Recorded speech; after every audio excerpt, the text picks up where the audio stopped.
Hello and नमस्कार दोस्तों, स्वागत है आपका रोशनी पब्लिकेशन के यूट्यूब चैनल पे। तो जैसा कि आप लोग जान ही रहे हैं, हम अभी आपका हिंदी को जो है कंप्लीट करवा रहे हैं। रोशनी पब्लिकेशन के द्वारा आपका लगभग सभी सब्जेक्ट का सभी टॉपिक सभी चैप्टर कंप्लीट कराने का निर्णय लिया गया है। रोशनी पब्लिकेशन जो कि लगभग 17 सालों से आपके लिए बुक पब्लिश करती थी क्लास 6 to 12, अभी आपके लिए क्या है, ऑनलाइन प्लेटफॉर्म पे भी अवेलेबल है। ऑनलाइन प्लेटफॉर्म पे आपका जो है यूट्यूब पे हम लोगों के द्वारा आपका क्या है, क्लास 10th के जो बच्चे 2026 में टारगेट करके रखे हैं कि हमको 10th का एग्जाम देना है, जो बच्चे मैट्रिक के विद्यार्थी हैं, वो बिहार स्कूल एग्जामिनेशन बोर्ड की हम लोगों के द्वारा कंप्लीट तैयारी हमारे इस चैनल के माध्यम से करवाई जा रही है। इसमें आपको मिलेगा लगभग हर सब्जेक्ट का, ऑलमोस्ट आपके जो भी 6 सब्जेक्ट होंगे, Hindi, Sanskrit, English, science, social science, math, इन सभी सब्जेक्ट का सभी चैप्टर एक एक टॉपिक हम लोगों के द्वारा आपको कवर करवाया जाएगा। एवं 2026 में जब आप एग्जाम देने जाएंगे तो उसके लिए कंप्लीट तैयारी, चाहे वो चैप्टर आपको कंप्लीट करवाना हो, उसके बाद प्रैक्टिस सेट करवाना हो, चाहे आपको ऑब्जेक्टिव का प्रैक्टिस सेट करवाना हो, तो एक कंप्लीट तैयारी आपको इस YouTube चैनल के माध्यम से देखने को मिल रही है। अगर आप चाहते हैं 2026 में ज्यादा से ज्यादा स्कोर करना, तो हमारे इस चैनल को सब्सक्राइब करके बेल नोटिफिकेशन दबा लीजिए, ताकि अभी से लेके एंड तक जो भी वीडियो हमारा आए उसका नोटिफिकेशन सबसे पहले आप तक पहुंच सके। तो आज के इस सेशन की बिना देरी किए हुए शुरुआत करते हैं। इससे हम पहले हम लोगों ने हिंदी व्याकरण में वर्ण विचार, शब्द विचार एवं हमारा आज तीसरा है वाक्य विचार। इससे पहले 2 टॉपिक हम लोग व्याकरण में कंप्लीट कर चुके हैं। उसका आपको जो अगर वीडियो चाहिए होगा तो हमारे प्लेलिस्ट में जाके आप देखिएगा, जो हमारा हिंदी का प्लेलिस्ट होगा 2026 का, उसमें आपको व्याकरण का भी मिल जाएगा। व्याकरण के अलावा उसमें हम लोगों ने 3 गद्य खंड एवं लगभग 4 पद्य खंड का भी आपका कंप्लीट करवाया हुआ है। आप एक बार जाके उसे जरूर देख लीजिएगा। बाकी आज के सेशन की हम लोग शुरुआत करते हैं। वाक्य विचार यानी वाक्य के बारे में पढ़ेंगे। इस व्याकरण पोर्शन से भी आपका बहुत सारा क्वेश्चन देखने को मिलता है। तो चलिए ज्यादा देर ना करते हुए इसकी शुरुआत करते हैं। वाक्य क्या है, वाक्य के कितने प्रकार होते हैं, किस आधार पे, अलग अलग आधार पे वाक्य के भेद देखेंगे हम लोग। इसके अलावा वाक्य के जो हैं कौन कौन से, आप इसमें आगे देख सकते हैं, वाक्य के आवश्यक तत्व कौन कौन से होते हैं, क्या होता है वाक्य के, कौन 2 आवश्यक तत्व होते हैं, उद्देश्य एवं विधेय के भी बारे में जानेंगे, सरल वाक्य, मिश्र वाक्य, संयुक्त वाक्य, इन सभी के बारे में जानेंगे। फिर अर्थ के आधार पर भी वाक्य के बारे में हम लोग देखने जा रहे हैं। तो ज्यादा देर ना करते हुए वाक्य की परिभाषा को शुरू करते हैं। क्योंकि देखिए दोस्तों, अगर आप हमारे साथ शुरू से जुड़े हुए हैं, पहले से जुड़े हुए हैं, तो आपको पता होगा कि क्या, जैसे ही हम लोगों ने जब वर्ण का कंप्लीट करवाया था तो हम लोगों ने क्या कहा था, भाषा की जो इकाई है उसे क्या कहते हैं, वर्ण कहते हैं। सबसे छोटी इकाई क्या है, वर्ण है। एवं वर्णों के सार्थक समूह को शब्द कहते हैं। अब हम लोग वाक्य में आए हैं, तो वाक्य में क्या होगा, शब्दों के सुसज्जित एवं सार्थक समूह को वाक्य कहते हैं। शब्दों के सुसज्जित एवं सार्थक समूह को वाक्य कहते हैं। दूसरे शब्द देखिए, वाक्य को हम बहुत तरीके से लिख सकते हैं। वाक्य की देखिए बेसिकली आप समझिए पहले क्या होता है कि वो जब बहुत सारा वर्ड मिलके कोई सार्थक ध्वनि बनाता है, बहुत सारा वर्ड शब्दों के मेल से बनी सार्थक ध्वनि को वाक्य कहते हैं। जैसे वाक्य एक या अधिक शब्दों का समूह है जो एक स्वतंत्र कथन, प्रश्न, अनुरोध, आदेश, विस्मयादि बोधक आदि को व्यक्त करता है। यानी वाक्य क्या है, वाक्य एक स्वतंत्र शब्दों का समूह है, शब्दों का ऐसा समूह जो कथन, प्रश्न, अनुरोध, आदेश, विस्मयादि बोधक आदि को व्यक्त करता है, जिसमें आमतौर पर एक विषय के साथ साथ एक विधेय भी होता है। अब एक चीज यहाँ पे, वाक्य क्या होता है, विषय के साथ एक विधेय भी होता है। ये क्या है, विषय और विधेय है वाक्य के लिए आवश्यक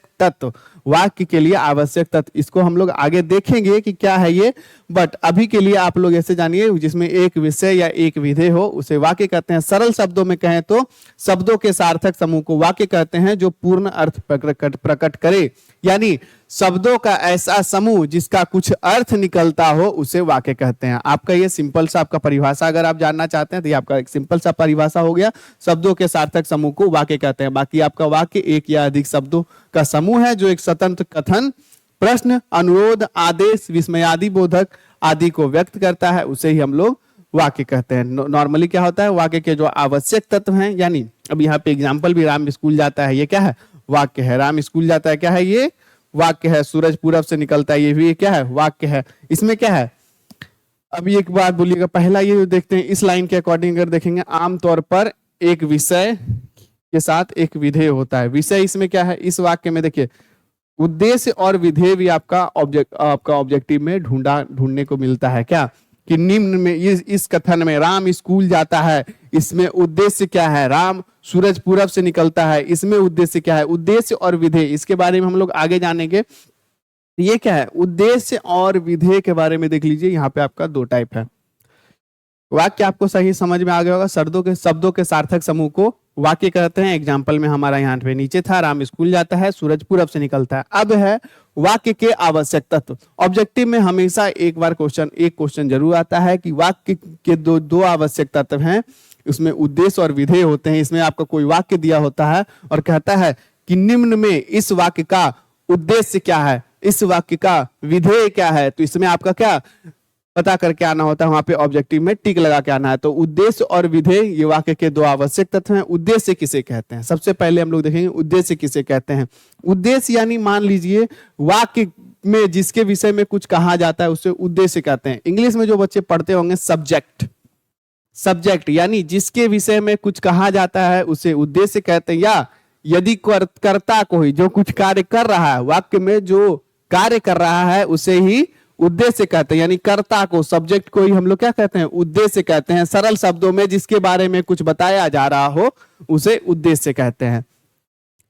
सीधी बात समझ में आई। वाक्य के बारे में समझ में आया। वाक्य के दो आवश्यक तत्व हैं जिसको क्या कहते हैं, उद्देश्य और विधेय। ये आपका परीक्षा के पॉइंट ऑफ व्यू से बहुत ज्यादा इंपॉर्टेंट है। उद्देश्य और विधेय हमेशा आया है कि आपका क्या निम्न में उद्देश्य क्या है, विधेय क्या है। तो उद्देश्य क्या है, जिसके सब्जेक्ट को ही हम लोग उद्देश्य कहते हैं। यानी वाक्य जिसके विषय में, वाक्य में जिसके विषय में कुछ कहा जाए उसे उद्देश्य कहते हैं। उद्देश्य के भी दो भाग हैं। क्या है, कर्ता और कर्ता का विशेषण या कर्ता से संबंधित शब्द।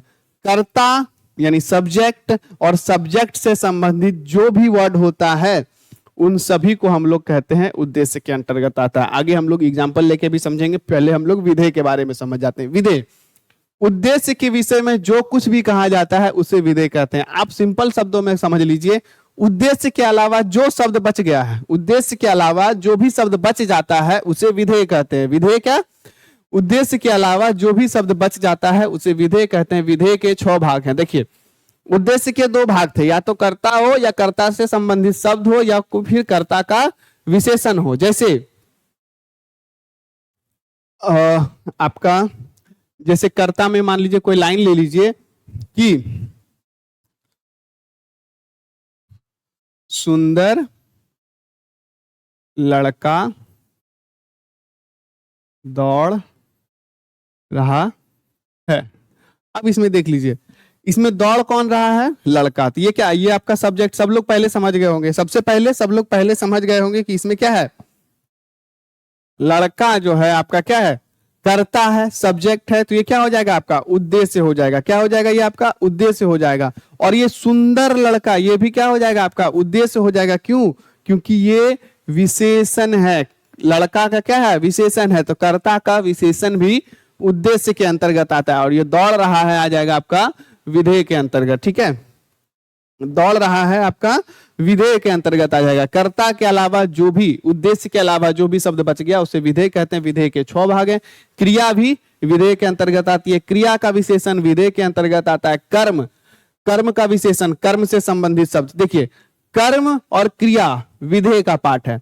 कर्ता किसका पाठ है, उद्देश्य का पाठ है। कर्ता उद्देश्य का पाठ है, क्रिया और कर्म विधेय का पाठ है। पूरक और पूरक के विशेषण ये भी विधेय का पाठ है। तो बेसिकली उद्देश्य जो कर्ता अगर आप पहचान गए, किसी भी सेंटेंस का कर्ता क्या है वो उसका उद्देश्य कहलाता है। एवं कर्ता के अलावा जो भी सेंटेंस का पाठ है उसे विधेय कहते हैं। आसानी से आप इसमें स्कोर कर सकते हैं मार्क्स। यहाँ पे आप एक एग्जाम्पल लेके हमारा देख सकते हैं।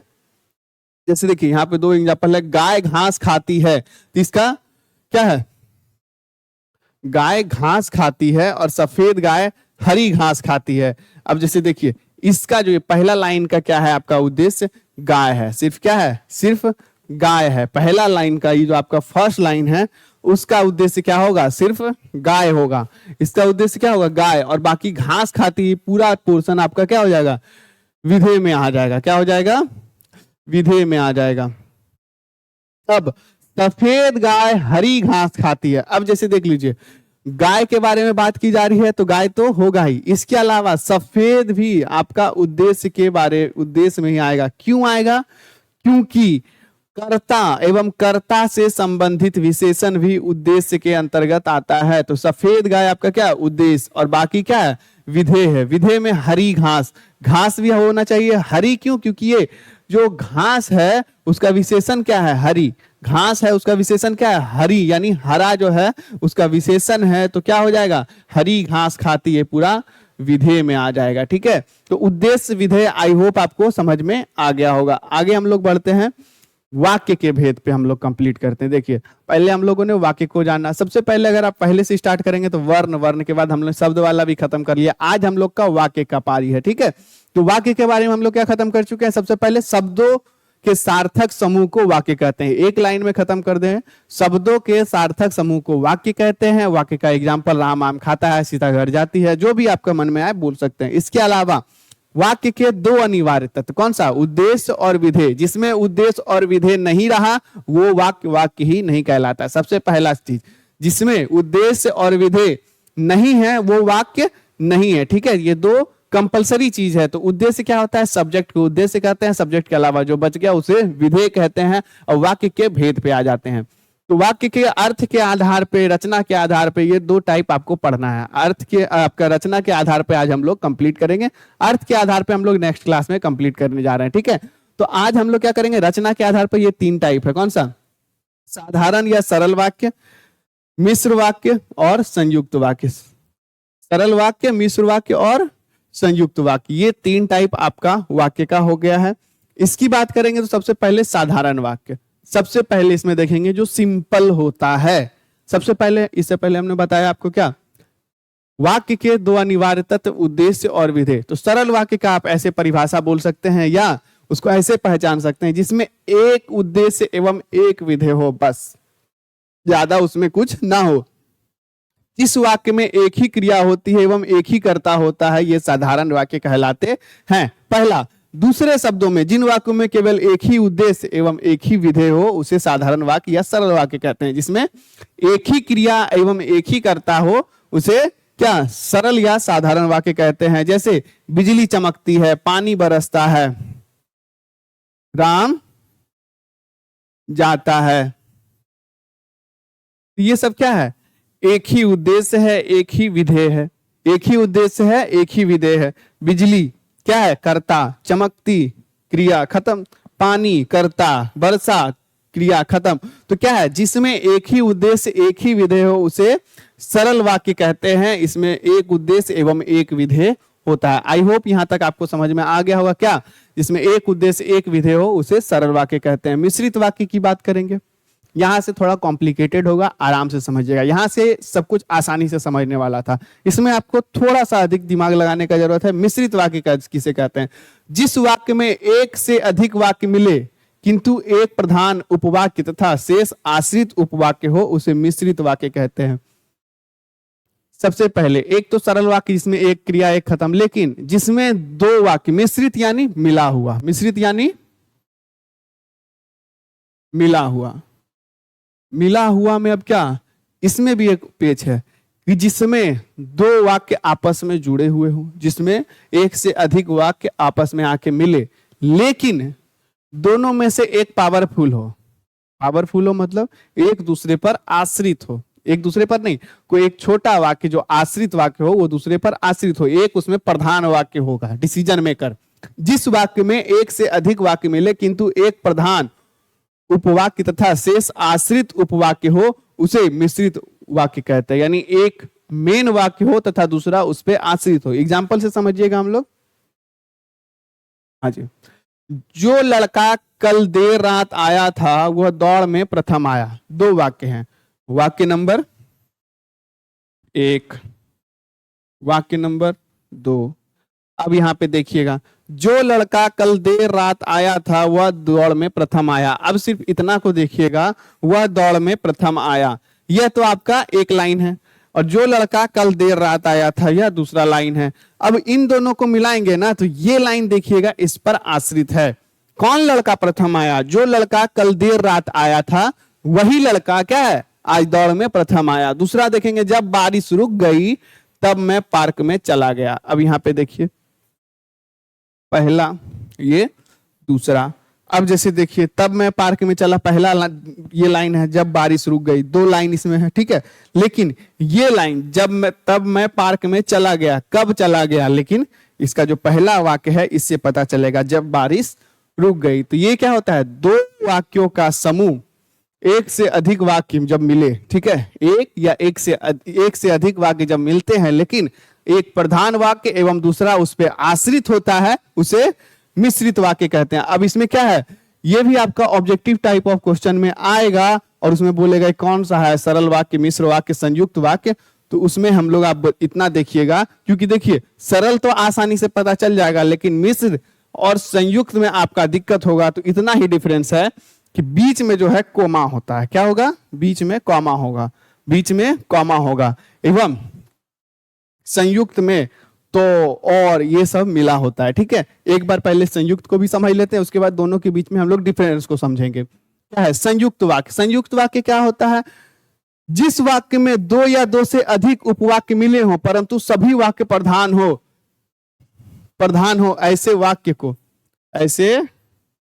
वाक्य को संयुक्त वाक्य कहते हैं। ऐसे वाक्य को संयुक्त वाक्य कहते हैं जिसमें दो वाक्य मिले, मिश्र में भी मिलते हैं और संयुक्त में भी दो वाक्य मिलते हैं, लेकिन इसमें दोनों वाक्य प्रधान होता है। क्या होता है, दोनों वाक्य प्रधान होता है, उसे क्या कहते हैं, संयुक्त वाक्य कहते हैं। दूसरे शब्दों में जिन वाक्यों में दो या दो से अधिक सरल वाक्य योजक, जैसे और, तथा, अथवा, इसलिए, अतः, फिर भी, तो, नहीं, तो, किंतु, परंतु, लेकिन, पर आदि, ये सब जुड़े होते हैं। अब इसमें आपको हम स्टार्टिंग में बताए थे, मिश्रित वाक्य और संयुक्त वाक्य में एक डिफरेंस बताए थे कि मिश्रित वाक्य में क्या होगा, आपका कॉमा से जुड़ा होगा दोनों वर्ड। कौन सा, दोनों वाक्य जो है कॉमा से जुड़ा होगा। लेकिन संयुक्त में क्या होगा, आपको ये सब वर्ड देखने को मिलेंगे। ऑब्जेक्टिव क्वेश्चन में आता है, इसको छांटने को बोलता है कि क्या, कि इनमें से कौन मिश्र है, संयुक्त है या सरल है। तो उसमें क्या होता है, इसमें जिसमें और होगा, एवं होगा, जिसमें देख लीजिएगा एक बार, जिसमें और होगा, एवं होगा, तथा होगा, ठीक है, या, अथवा, इसलिए, अतः, फिर भी, तो, नहीं, तो, किंतु, परंतु, लेकिन, पर आदि से जुड़ा हो। ये सब जो वर्ड जहां आ गया, दो वाक्यों के बीच अगर ये सब वर्ड आ जाता है तो उसे संयुक्त वाक्य कहते हैं। एवं जो कॉमा से जुड़ा होता है, कॉमा से यानी एक प्रधान वाक्य और दूसरा आश्रित होता है, उसे क्या कहते हैं, मिश्र वाक्य कहते हैं। तो इसे आगे एग्जांपल में संयुक्त वाक्य को देखते हैं। वह सुबह गया और शाम को लौट आया, दो वाक्य है। वह सुबह गया एक, दूसरा शाम को लौट आया दो, इसके बीच में और आ गया, यानी ये क्या है, संयुक्त वाक्य है। अब यहीं पे प्रिय बोलो पर असत्य नहीं, देखिए इसमें पर आ गया, प्रिय बोलो एक, दूसरा असत्य नहीं दो वाक्य आके मिला है पर के जरिए, ठीक है।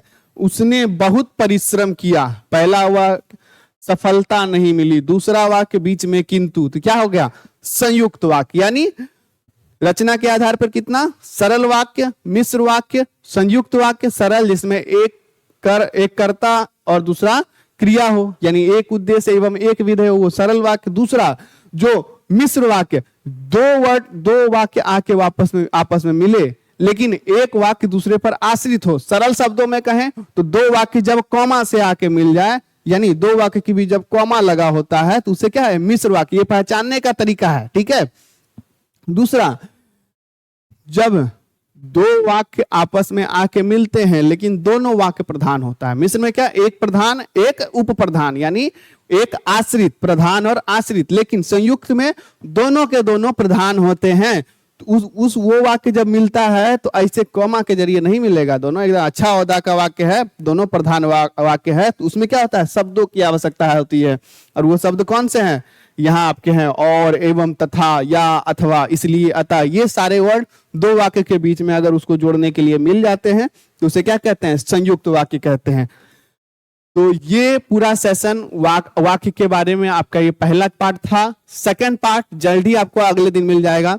एवं अगले पार्ट में हम लोग क्या अर्थ के आधार पे वाक्य के भेद समझेंगे, अर्थ के आधार पे वाक्य के क्या भेद हैं, एवं वाक्य को शुद्ध करने के लिए किन किन एलिमेंट्स की आवश्यकता हो, कि वाक्य के बारे में अभी और ज्यादा हम लोग पढ़ने वाले हैं। तो बने रहिएगा हमारे साथ अगले वीडियो के लिए। अगले वीडियो का नोटिफिकेशन के लिए अगर आप हमारे इस चैनल पे नए हैं तो हमारे इस चैनल को सब्सक्राइब करके बेल नोटिफिकेशन दबा लीजिएगा, ताकि आने वाला अगला वीडियो सारा का नोटिफिकेशन आप तक पहुंच सके, 2026 में आप अपने एग्जाम में बिल्कुल फोड़ सके। ठीक है।